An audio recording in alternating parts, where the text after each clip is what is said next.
नमस्कार, डेली 24 भारत देख रहे हैं आप। मैं हूं आपके साथ साहिल दुलिया। हमारी इस खास पेशकश में आप सभी का स्वागत है।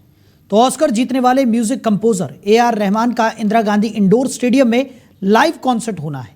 प्रोग्राम से पहले दिल्ली पुलिस को एक धमकी भरा ईमेल भी मिला है जिसमें कॉन्सर्ट में बम धमाका करने की बात कही गई है।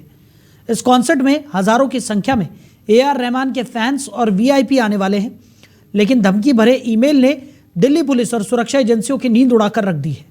ऐसा बताया जा रहा है कि ईमेल भेजने वाले ने लिखा है कि वहां IED और RDX प्लांट किया गया है। सूचना के बाद मौके पर स्थानीय पुलिस के अलावा बम निरोधक दस्ता, डॉग स्क्वाड और अन्य सुरक्षा एजेंसियां पहुंची। पूरे स्टेडियम की जांच के बाद कोई भी संदिग्ध वस्तु नहीं मिली। फिलहाल सेंट्रल जिला पुलिस और साइबर सेल की टीम जांच में जुटी हुई है। पुलिस सूत्रों ने ईमेल मिलने की पुष्टि की है। उन्होंने बताया कि वीरवार शाम करीब 4 बजे ये धमकी भरा ईमेल मिला था। ईमेल में कहा गया कि AR रहमान काफिरों के साथ काम करता है और म्यूजिक बनाता है, जबकि पैसों के लिए म्यूजिक बनाना कुरान में हराम है। धमकी में लिखा है कि जो भी इसका कॉन्सर्ट अटेंड करेगा और वहां काम करेगा उसे हम जहन्नुम में पहुंचा देंगे। तो AR रहमान को अल्लाह की राह पर आना होगा। ईमेल मिलने के बाद पूरे स्टेडियम और उसके आसपास भारी संख्या में सुरक्षा बलों की तैनाती भी कर दी गई है। तो दिल्ली में AR रहमान का यह कॉन्सर्ट होना है और इस कॉन्सर्ट से पहले ही एक धमकी भरा ईमेल पुलिस को मिला है। बता दें कि इस तरीके का ईमेल मिलने का यह पहला मामला नहीं है। इससे पहले भी दिल्ली में कई स्कूलों को बम से उड़ाने की धमकी ईमेल के जरिए दी जा चुकी है। हालांकि कई बार पुलिस की टीम, बम निरोधक दस्ता और डॉग स्क्वाड की टीम तहकीकात करने जब पहुंची तो वहां पर कुछ भी संदिग्ध नहीं मिला, लेकिन इस तरीके के ईमेल मिल जाने से अफरा तफरी का माहौल बन जाता है और जो स्थितियां हैं वो काफ़ी गंभीर नज़र आने लगती हैं। वहीं AR रहमान का कॉन्सर्ट दिल्ली में होना है, जिसको लेकर तमाम तरीके की तैयारियां की जा रही थी। इसी बीच आपको बता दें कि दिल्ली पुलिस को ये धमकी भरा ईमेल मिला। ईमेल में कॉन्सर्ट में बम धमाके की धमकी दी गई। तो धमकी मिलने के बाद सुरक्षा एजेंसियां अलर्ट मोड पर हैं। स्टेडियम के बाहर और अंदर भारी संख्या में सुरक्षा बलों की तैनाती की गई है। तो ईमेल के ज़रिए इस तरीके की धमकी भरे जो संदेश हैं वो भेजे जाते हैं। ये धमकी भरा ईमेल मिला है दिल्ली पुलिस को।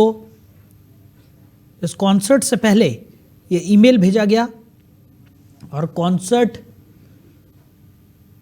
में बम धमाका करने की धमकी दी गई।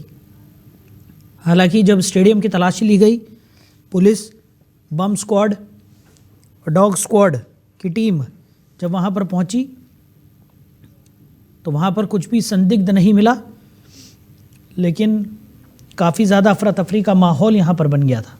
कॉन्सर्ट होना है और इस कॉन्सर्ट से पहले ये धमकी भरा ईमेल पुलिस को मिला है।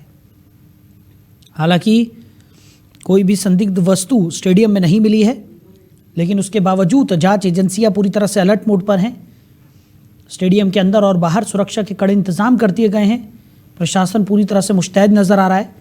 अंदर और बाहर भारी संख्या में पुलिस बल की तैनाती भी कर दी गई है और कोशिश की जा रही है कि कोई भी अप्रिय घटना घटित ना हो। उस लिहाज से प्रशासन पूरी तरह से अलर्ट मोड पर है। जांच एजेंसियां भी अलर्ट मोड पर नज़र आ रही हैं। तो कॉन्सर्ट से पहले ये धमकी भरा ईमेल मिला है। ईमेल में कॉन्सर्ट में बम धमाके की धमकी दी गई है। धमकी मिलने के बाद सुरक्षा एजेंसियां अलर्ट मोड पर आ गई हैं।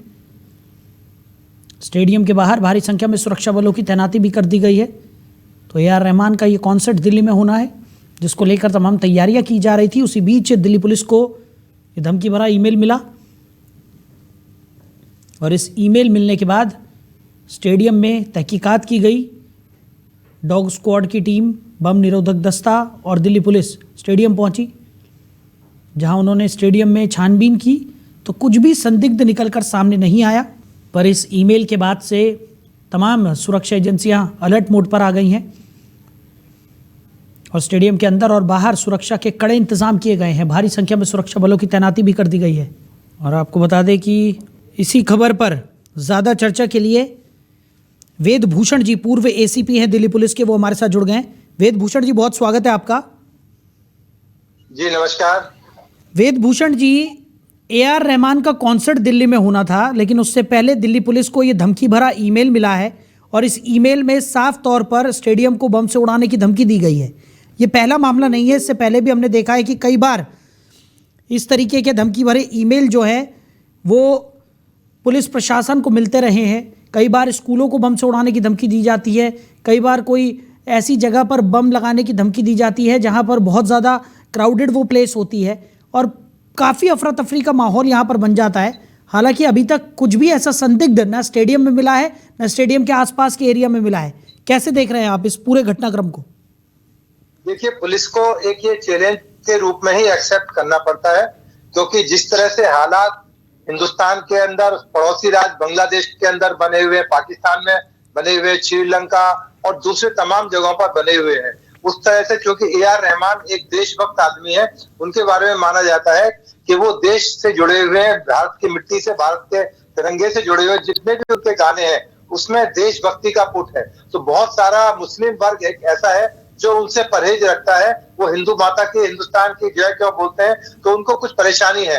और ऐसे हालात में जब दिल्ली के अंदर लाल किले पर ब्लास्ट हुआ है और नया साल बिल्कुल दस्तक दे रहा है, बिल्कुल 2026 शुरू होने को जा रहा है, क्रिसमस का त्योहार है, पूरे मार्केट भरे हुए हैं, पूरी दुनिया के अंदर नए साल की तैयारी चल रही है, ऐसे टाइम में बहुत सारे लोग, हो सकता है कि ये जो थ्रेट है जेन्युइन तरीके दी गई हो और जानबूझकर दी गई हो, परंतु जो करने वाले होते हैं वो इस तरह की थ्रेट नहीं भेजते, वो अपना काम करके गुजर जाते हैं। जिस तरह से रेड फोर्ट के ऊपर जिस तरह से बॉम्ब ब्लास्ट हुआ और आपने देखा कि उसमें काफी बड़ा लोगों की जान माल की हानि हुई, परंतु इसको दिल्ली पुलिस कभी भी हल्के से नहीं ले सकती, क्योंकि ए.आर. रहमान बहुत बड़े एक सेलिब्रिटीज है और एनडीटीवी एक बहुत बड़ा चैनल है इंडिया का जो इसको ऑर्गेनाइज कर रहा है। तो तमाम चीजें जो, बल्कि ऑर्गेनाइजर भी इसके अंदर मुस्लिम ही है।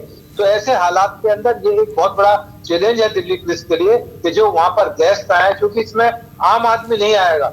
इस जो शो को देखने के लिए एक पर्टिकुलर एक क्लास है, आम आदमी की तो वहां एंट्री नहीं हो सकती, इतना महंगा टिकट, इतना वीवीआईपी लोग उस फंक्शन के अंदर आएंगे। तो ऐसे हालात के अंदर उनको सुरक्षा प्रदान करना दिल्ली पुलिस की जिम्मेदारी है और उनका चैलेंज है कि ईमेल कहां से आया, क्यों किया गया, क्या केवल शरारत करने के लिए किया गया या ये वास्तविक एक धमकी है जिसको नजरअंदाज नहीं किया जा सकता है, ना ही किया जाना चाहिए। तमाम तरह की जो फोर्सेज हैं वहां पर डिप्लॉय की गई है, डॉग स्निफर डॉग्स लगाए गए हैं, तमाम जितने भी डॉग स्क्वाड है वहां पर चेकिंग कर रहे हैं, फ्रिस्किंग कर रहे हैं, तमाम सीसीटीवी कैमरे से उसको कवर किया जा रहा है। तमाम जो और बाहर की फोर्सेज हैं उनको भी इसके बारे में अलर्ट मोड पर डाला गया है, क्योंकि दिल्ली एक राजधानी है और राजधानी में यदि छोटा सा भी एक पटाखा यदि इस फंक्शन में हो गया तो पूरी दुनिया के अंदर एक मैसेज जाएगा कि ये हिंदुस्तान के अंदर हमने एक और धमाका कर दिया। अभी आपने देखा कि ऑस्ट्रेलिया के अंदर किस तरह से एक जो इंडियन हैदराबाद का रहने वाला मुस्लिम था, किस तरह से उसने ज्यूस के ऊपर जाकर अटैक कर दिया। अमेरिका में वाशिंगटन के अंदर एक मुस्लिम आदमी ने किस तरह से वहां पर अटैक किया, हालांकि बहुत भारी नुकसान नहीं हो पाया, उसको बचा लिया गया। तो ऐसे हालात के अंदर, ऐसे जो सिनेरियो है उसके अंदर इसकी बड़ी अहमियत बन जाती है कि क्यों इस तरह का ईमेल इस टाइम पर किया गया है। तो तमाम चीजें इन्वेस्टिगेशन की चीज है। दिल्ली पुलिस का साइबर सेल, दिल्ली पुलिस का स्पेशल सेल, लोकल पुलिस तमाम इस मेल की इन्वेस्टिगेशन के अंदर संलग्न है और कोशिश की जा रही है इसको लोकेट किया जाए और जल्दी से जल्दी उनको पकड़ा जाए और कानून की जद में लाकर कानूनी कार्रवाई की जाए, क्योंकि इस जो प्रोग्राम है ए.आर. रहमान का, इसको रोका नहीं जा सकता, पोस्टपोन नहीं किया जा सकता। तमाम तरह की तैयारियां, तमाम तरह की परमिशंस की गई है और जो बुकिंग की गई है वो बहुत बड़ा स्टेडियम है, इंदिरा गांधी स्टेडियम है, वर्ल्ड नोन स्टेडियम है, जहां पर इसकी बुकिंग कराई गई है। तो ऐसे हालात में इसको सफलतापूर्वक कामयाब कराना दिल्ली पुलिस की जिम्मेदारी है, भारत सरकार की जिम्मेदारी है। इस प्रोग्राम के अंदर जो रहमान साहब का प्रोग्राम है, इसमें किसी भी तरह की खलल किसी भी एंगल से, किसी भी ग्रुप से, किसी भी राजनीतिक पार्टी से ना हो। ऐसे हालात में ये चैलेंज जरूर है, परंतु मुझे पूरी उम्मीद है कि दिल्ली पुलिस एक प्रोफेशनल फोर्स है, इंडिया की नहीं पूरे वर्ल्ड में दिल्ली पुलिस को जाना जाता है उसकी इन्वेस्टिगेशन के लिए और अच्छे काम के लिए। तो उम्मीद है कि इसको सफलतापूर्वक दिल्ली पुलिस करवाने में कामयाब हो जाएगी। अच्छा वेदभूषण जी, क्योंकि आपने लंबे समय दिल्ली पुलिस में आप कार्यरत रहे हैं और कई महत्वपूर्ण मिशंस में भी आपकी भागीदारी रही है, जब इस तरीके का कोई ईमेल आता है, क्योंकि इसको सीरियसली लेना एक तरह की मजबूरी है दिल्ली पुलिस की, क्योंकि इस तरीके के ईमेल का कोई भरोसा नहीं होता है कि किस तरीके का सनकी इस तरीके का ईमेल भेज रहा है। कई बार ऐसा निकलकर सामने आया है कि कोई बड़ी घटना जो है वो घटित नहीं हुई है। इससे पहले भी कई मैसेजेस हमने देखे हैं, ईमेल के जरिए भेजे गए हैं, जिसमें स्कूलों को बम से उड़ाने की धमकी दी गई है, एयरपोर्ट पे बम लगाने की धमकी दी गई है, या कोई भी पब्लिक प्लेस पर बम लगाने की धमकी यहाँ पर दी गई है। हालांकि कुछ भी निकलकर सामने नहीं आया, लेकिन पुलिस की एक बड़ी जिम्मेदारी यहाँ पर इस तरीके के ईमेल आने के बाद बन जाती है, क्योंकि उन्हें इसे सीरियसली लेकर तमाम तरीके के प्रयास यहाँ पर करने होते हैं। और AR रहमान का जो ये कॉन्सर्ट होना है, जैसा कि आपने भी जिक्र किया, क्योंकि जाने माने म्यूज़िक कंपोज़र हैं, सिंगर हैं, और ऐसे में उनकी लोकप्रियता भी बहुत ज़्यादा है भारत में। कई लोग वहाँ पर शामिल होने पहुँचेंगे, कई VVIP वहाँ पर पहुँचेंगे, VIP वहाँ पर पहुँचेंगे। ऐसे में वहाँ पर सुरक्षा व्यवस्था को चाक चौबंद रखना कहीं ना कहीं एक बड़ा चैलेंज यहाँ पर दिल्ली पुलिस के लिए बन जाता है। देखिए, ये एक कॉल जो है शरारती कॉल हो सकती है, मिस्चीवियस कॉल हो सकती है, परंतु पुलिस इसमें कोई चांस नहीं ले सकती। पुलिस की मजबूरी है।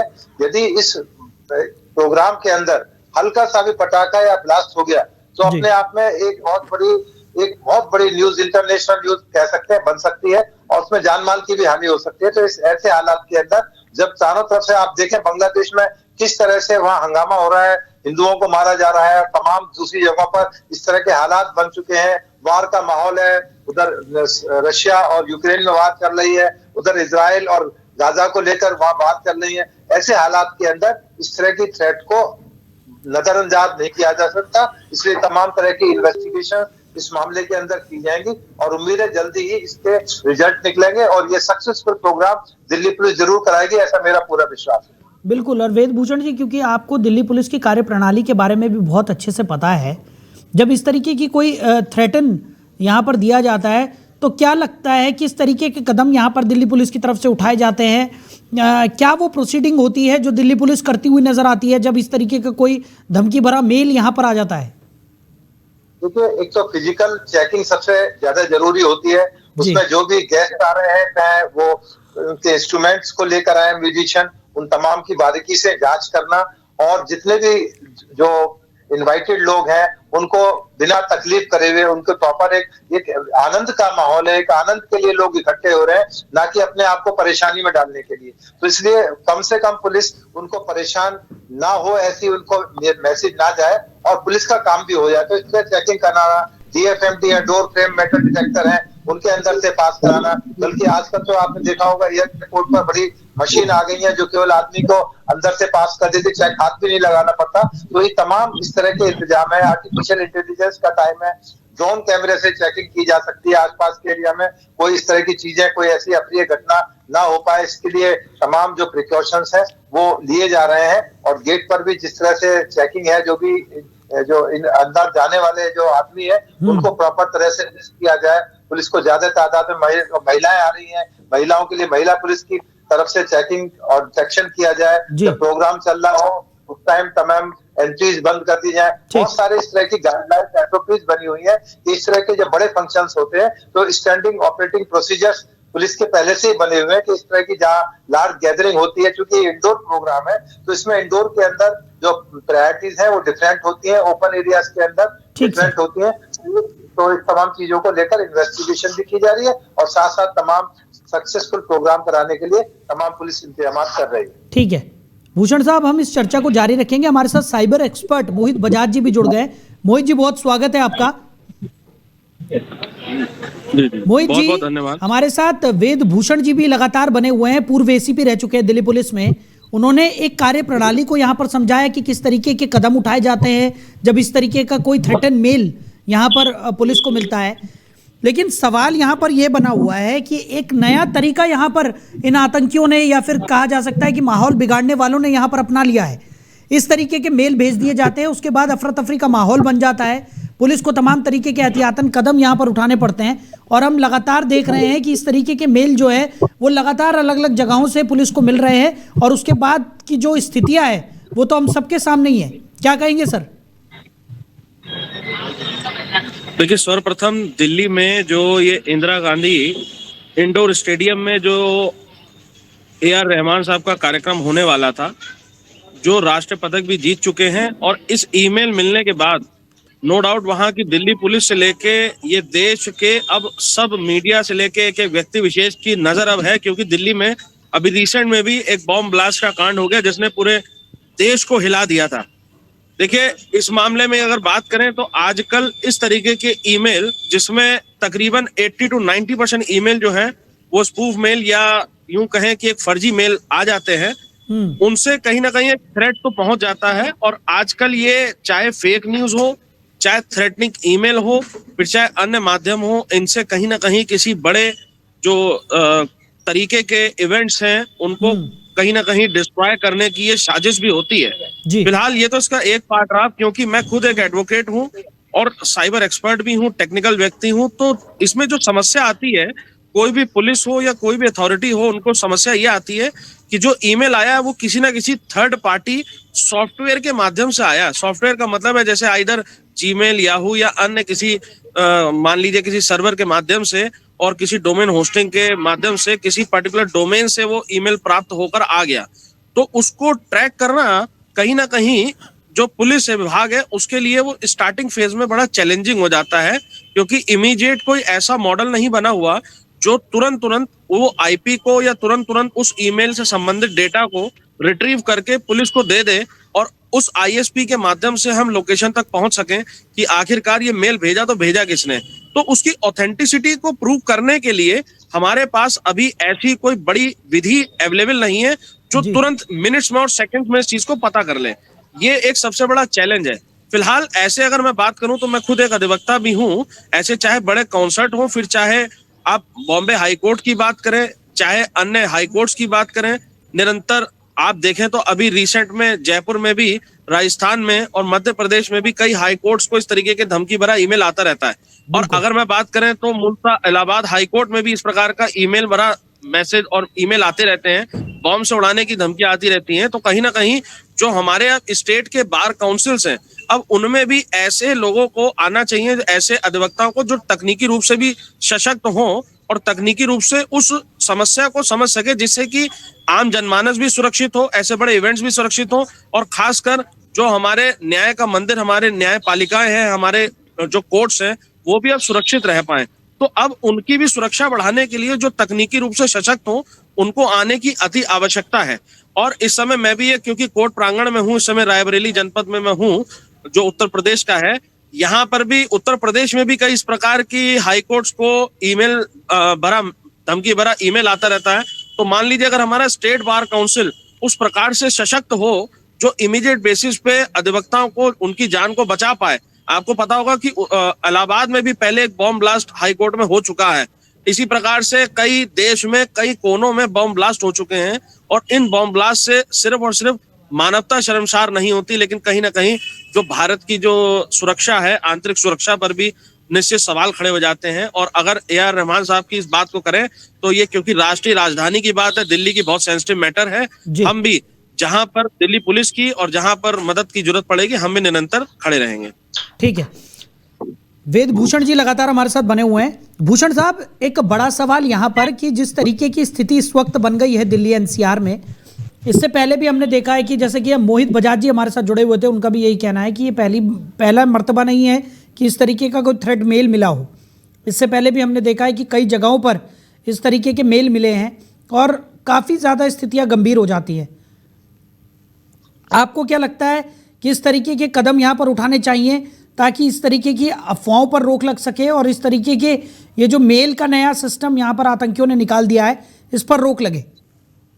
हाँ, इसके लिए तमाम जो गवर्नमेंट ऑफ इंडिया की गाइडलाइंस है, तमाम तरह की जो कानूनी पहलू है, उनको एक्सप्लोर किया जाता है। मुकदमा जहाँ दर्ज करने की जरूरत होती है, केसेस भी रजिस्टर्ड किए जाते हैं, परंतु क्योंकि इनका गेटवे किसी दूसरे कंट्री के ऐसे अननोन सोर्सेज से होता है, तो इसलिए पुलिस के लिए और इन्वेस्टिगेटिंग एजेंसीज के लिए ये जांच के लिए एक बहुत इम्पोर्टेंट पहलू है कि किस तरह से उन लोगों तक पहुंचे जो इस तरह की कॉल कर रहे हैं। परंतु कहीं ना कहीं एक निश्चित काल के इसको ना मान के हम लोग एक रियल थ्रेट के रूप में इसको लें तो ज्यादा बेहतर होगा, क्योंकि रिस्क नहीं लिया जा सकता। इस तरह के हालात हिंदुस्तान के आसपास बने हुए, ये खतरा भारत की तरफ बढ़ रहा है, तो इसलिए इसको चैलेंज की तरह दिल्ली पुलिस ले रही है और तमाम कोशिश प्रिकॉशंस किए जा रहे हैं जिससे कि इस शो को कामयाब किया जा सके। ठीक है, Mohit ji, as a cyber expert आप क्या सजेशन देना चाहेंगे यहाँ पर, क्योंकि स्थितियाँ काफ़ी गंभीर बन जाती हैं जब इस तरीके का कोई थ्रेड मेल मिलता है, चाहे वो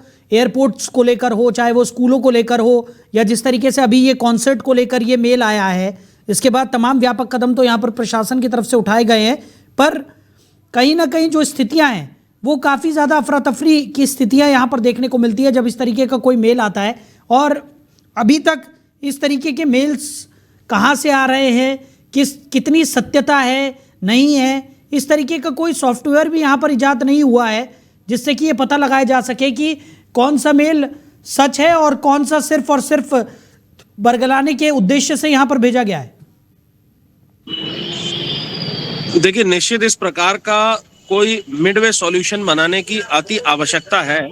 अगर आपको ध्यान हो तो एक मीडिया एथिक्स कोड 2023 में आया था और जितने भी चाहे मेटा की बात करें, फिर चाहे अन्य जो सोशल मीडिया साइट्स हैं, उन सभी को और जो विदेशी कंपनीज हैं उन्हें कहा गया कि अब आपको एक अपना एफिलिएट ऑफिसर भारत में बिठाना होगा। कईयों ने कार्य किया भी और कईयों ने नहीं भी किया। तो इस प्रकार से अगर भारत में हर जो विदेशी कंपनी है, क्योंकि देखिए सारी कंपनीज कहीं ना कहीं विदेशी हैं, जिनमें जो ईमेल, जीमेल, याहू, ऑर्कुट, ये सब के सब बाहर के हैं, तो अगर कहीं ना कहीं इनका जो ये भारतीय गवर्नमेंट ने, जो सूचना प्रौद्योगिकी विभाग ने और हमारे जो तकनीकी एक्सपर्ट्स हैं, जो प्रशासन हो फिर चाहे शासन हो, सभी के द्वारा ये दिशा निर्देश उन्हें दिए गए कि आपको एक मिडवे अपना अधिकारी अब भारत में बिठाना होगा। हमारी पुलिस को या हमारे किसी भी राज्य को आंतरिक सुरक्षा पे कोई भी सवाल उठता है तो आपको इमीडिएट बेसिस पे काम करना होगा और इमीडिएट बेसिस पे आपको मदद करनी होगी। एक जैसे अभी एक उदाहरण स्वरूप मैं आपके मीडिया चैनल के माध्यम से एक बात बताना चाहता हूं कि इस समय जनपद रायबरेली के न्यायालय प्रांगण में मैं खुद मौजूद हूं और न्यायालय यहाँ पर भी क्या होता है, कुछ दिन पहले एक ऐसा ही धमकी भरा मैसेज आता है। एक यहाँ के अधिवक्ता थे निरंजन पाल कि उनकी बिटिया को मार के उनके शव को यहाँ साई नदी में फेंक दिया जाएगा।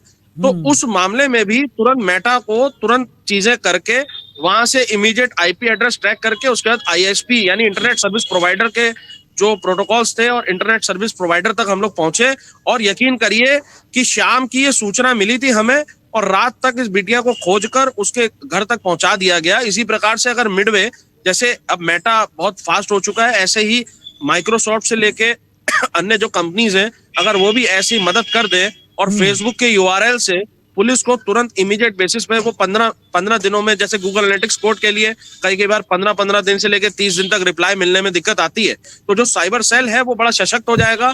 और हम भी कहेंगे कि हाँ, अब डिजिटल युग में अगर कहीं कोई दिक्कत करेगा, कोई साइबर अपराध करेगा या कहीं कोई ऐसा आंतरिक सुरक्षा में सवाल उठाने की कोशिश करेगा या थ्रेट भारत में पहुंचाने की कोशिश करेगा, तो हम उसको ताल ठोक कर और सीना ठोक कर कह सकें कि अब चंद मिनट के अंदर हम आपके यहाँ पहुंच जाएंगे। और हमारी पुलिस, जो भारत की पुलिस जो हमेशा अपने सीने पे गोली खाने को रेडी रहती है, वो पुलिस अब फॉरवर्ड होके, जैसे आपको याद होगा कि जब 9/11 वाले हमले से लेके हर एक हमले में पुलिस ने मुंबई से लेके हर एक भारत के विभिन्न राज्यों में कार्य किया, वैसे ही सशक्त हो जाएगी और ऐसे कार्यों में हम आगे बढ़कर समाधान करने में सक्षम हो पाएंगे। बिल्कुल मोहित जी, बहुत अच्छी बात कही आपने यहाँ पर कि कहीं ना कहीं कुछ ऐसे कदम यहाँ पर उठाने की बेहद ज़रूरत अब महसूस होने लगी है, क्योंकि इस तरीके के धमकी भरे ईमेल एक बार की बात नहीं है, कई बार आ जाते हैं और उसके बाद पुलिस की काफ़ी ज़्यादा जिम्मेदारियाँ यहाँ पर बढ़ जाती है। हालांकि पुलिस की तरफ से और काबिल तारीफ़ है कि कहीं ना कहीं पुलिस पूरी सतर्कता के साथ जुटी हुई है और किसी भी आयोजन में किसी तरह का विघ्न यहाँ पर ना आए, उसको लेकर पुलिस प्रशासन पूरी सतर्कता के साथ जुटा रहता है। चलिए मोहित जी, हमारे साथ जुड़ने के लिए, अपना कीमती समय साझा करने के लिए और इस चर्चा में साथ निभाने के लिए आपका बहुत शुक्रिया। वेद भूषण जी हमारे साथ जुड़े हुए थे। वेद भूषण जी, आपका भी बहुत शुक्रिया इस तमाम चर्चा के लिए। तो दिल्ली में AR रहमान के कॉन्सर्ट से पहले ये धमकी भरा मेल दिल्ली पुलिस को मिला है, जिसके बाद सतर्कता यहाँ पर बढ़ा दी गई है। पूरी तरह से स्टेडियम के अंदर और बाहर भारी संख्या में सुरक्षा बलों की तैनाती की गई है और कोई भी अप्रिय घटना घटित ना हो, इस लिहाज से दिल्ली पुलिस पूरी तरह से सतर्क इस वक्त नजर आ रही है। फिलहाल हमारी इस खास पेशकश में इतना ही। बने रहिए और देखते रहिए Daily 24 भारत। नमस्कार।